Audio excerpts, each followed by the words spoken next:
Veliko ljudi se je v teh časih znašlo v hudih stiskah. Dogajajo se nam smrti ljubljenih oseb, izgube služb, finančne stiske. Veliko je vsega. Ljudje tudi nimamo enakih virov moči, pomoči in podpore, kot smo jih imeli v času pred epidemijo. Ne moremo torej na obisk prijatelju, kateremu bi potožili naše težave, ali v kino, da bi se razvedrili, ali na kak izlet, da bi malo zamenjali okolje. Ljudje, ki živijo sami, so lahko trenutno tudi zelo osamljeni. Vseeno pa se je pomembno zavedati, da lahko marsikaj tudi sami naredimo za naše boljše počutje.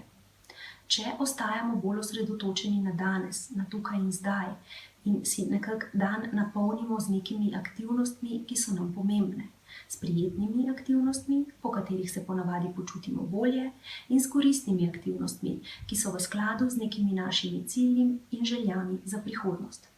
Da si tudi prilagodimo neke vire moči, pomoči in podpore na dane razmere.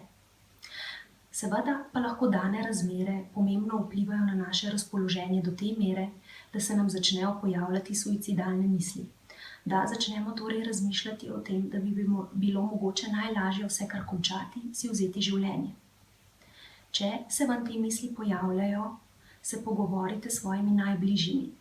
Ali kontaktirajte osebnega zdravnika, ali pa si poiščite nekakšno drugačno strokovno pomoč in podporo.